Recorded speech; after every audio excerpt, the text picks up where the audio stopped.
LinkedIn's follower ads are fairly self-explanatory. They encourage users to follow your company page or your showcase page. And even if you think you may not have ever seen them in the wild before, odds are you have, because follower ads are a dynamic ad format. That means they're pretty customized to each individual user and putting some personal information within the ad itself. So in this video, we will show you which campaign objectives can use follower ads, and then once they're live, what type of metrics are available so you can review performance. Before we start building a campaign, it's important to know if you have the right permissions to even create follower ads. So within the ad account, make sure that you have Creative Manager access or a higher access. But since we're promoting followers to a company page, you need to have a high enough company page access too. So you must be either a sponsored content poster, a content admin, or a super admin. So now if you have the correct permissions for both the page and the ad account, then we can start building our follower ad campaign. I click on create, and this is the first LinkedIn video I'm creating where we now have ad sets, but let's start with a new campaign. I'm just gonna name it, okay, and then let's look at the campaign objectives. For follower ads, there are only two objectives where you will be able to create follower ads. The first one is going to be engagement, it says right there, company page followers, and then the second option is going to be brand awareness. I'm just gonna choose one of them. Here's a newer feature. Now that the structures have changed within LinkedIn, here's if you want to choose a campaign level budget, fine. Also, if you want to choose a campaign level ad schedule, you'll be able to do this at the ad set level too. So let's keep moving. Now for the ad set type, follower ads are going to be available for both Accelerate and Classic. I will always choose Classic because I want to have as much control as possible and pull many more levers. So we're going to stick with that one.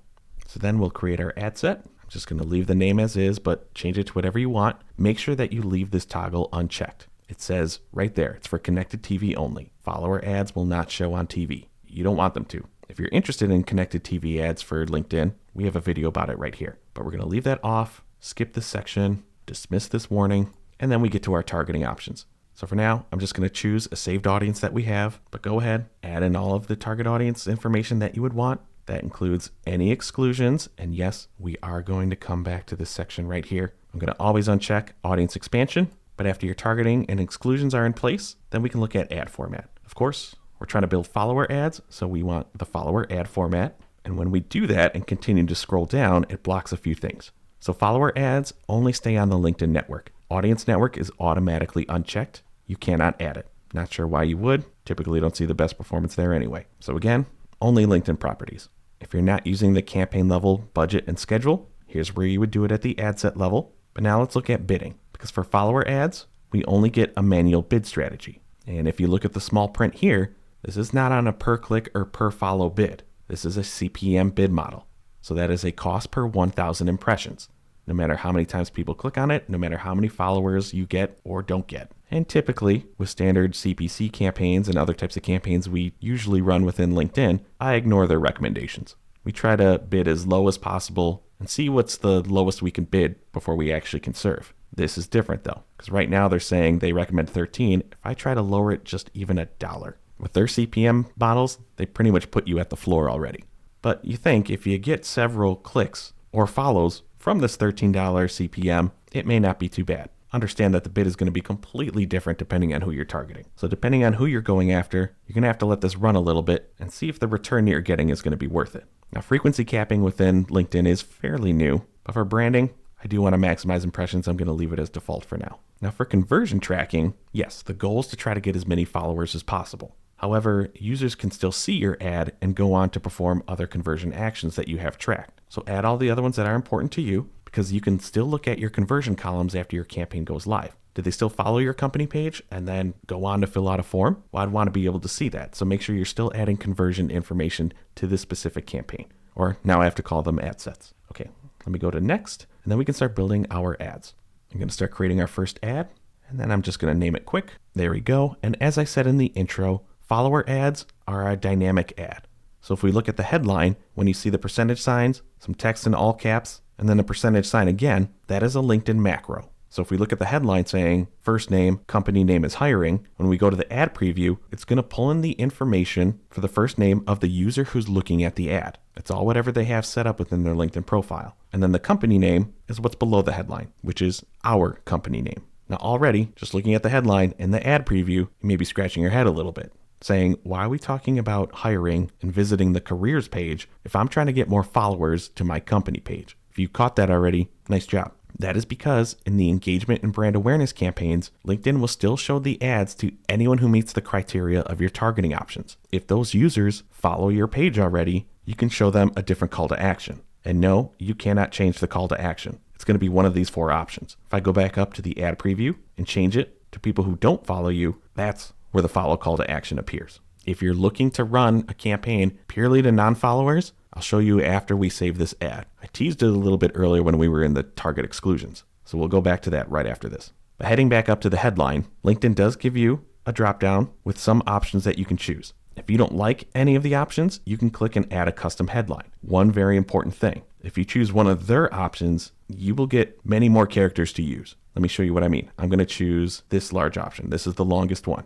No warnings here. Nothing is cut off within the ad. Okay, going back up. If I choose a custom ad headline, here we see we only get 50 characters. I'm going to paste in one of the options they give us in here exactly how it is.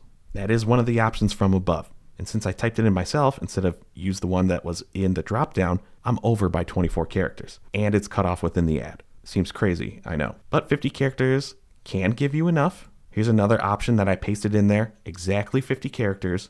And it's different than any other options that are in here. So you don't have to use their default options, but if one fits the message that you're trying to give to a new user who you want to have follow your page, I may start with the one that has the most characters. But that's the beauty of ad testing. You can go on and create multiple variants and see which one performs better. We already talked about the company name. Ad image is pulling from our company profile page. I didn't have to add anything here. And then there's the ad description. Very similar to the headline. There's a bunch of default options, or you can create your own. You see the description is 70 characters. I would just try to make sure that your description is a little bit different than the headline, because some of them do kind of repeat and say the same things. Here, it's different enough, so I'm good with that. For the call to action, for people who may follow it already, I'm going to stick with company and then save this ad. But yes, you can go ahead, duplicate, or just create a new ad and come up with multiple variants to test against each other. Now, as I said earlier, odds are if you're trying to build followers to a company page, you don't want to waste spend, especially from a CPM bid model, on people who already follow your page. So if I go back to previous, for you, you're probably going to do this while you're setting up your ad set. Open up your exclusions. We want audience attributes, company, and company follower of.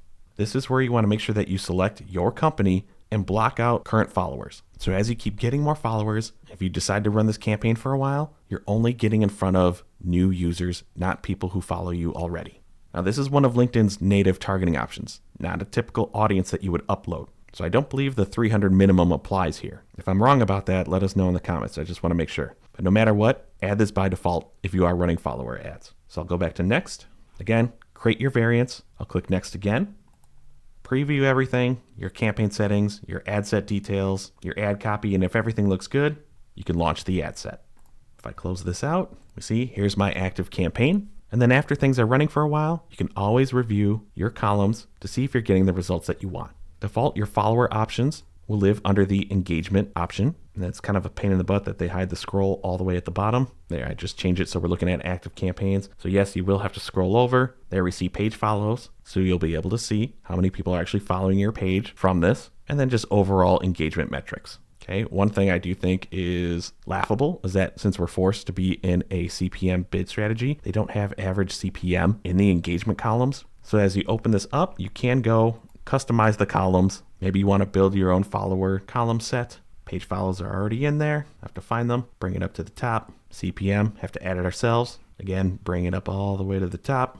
And then remove which ones you don't care about. I would leave my conversions on here just so I can see if they're taking more actions than just seeing my ad or following my page. And then I would save it, but it's giving me some errors for some duplication issues in the past. So that would be a way for you to view all the important metrics for a follower ads campaign within one easy view. So you don't have to keep hopping back and forth between different column views. Is a follower ad campaign something we typically recommend right off the bat? Not necessarily, but we work with a few brands who invest a lot in content creation and they want to get the content out there. So yes, they want to have as many of their organic followers to see it when they post it, but we know how these social platforms work. Even when you post something organically, most of your followers who would be interested in the content probably don't even see it. So many of our clients do pay additional money to boost content to their own followers, to stay on top of mind, to still be a trusted brand. And a few do have some evergreen follower campaigns. just how I use that follower of company setting that we use as an exclusion for the follower campaign, we'll use that as a targeting option in other campaigns and for boosting or sponsoring other posts,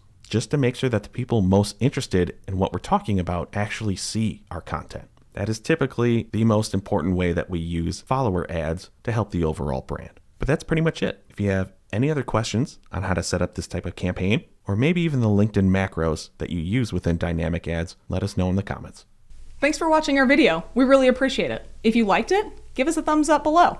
If you really liked it, maybe think about subscribing to the Paid Media Pros YouTube channel and you'll get alerted every time a new video drops. If you really liked it, you can help support the channel by checking out some of the t-shirts that we're wearing on our merch shelf, as well as looking at the Super Thanks button.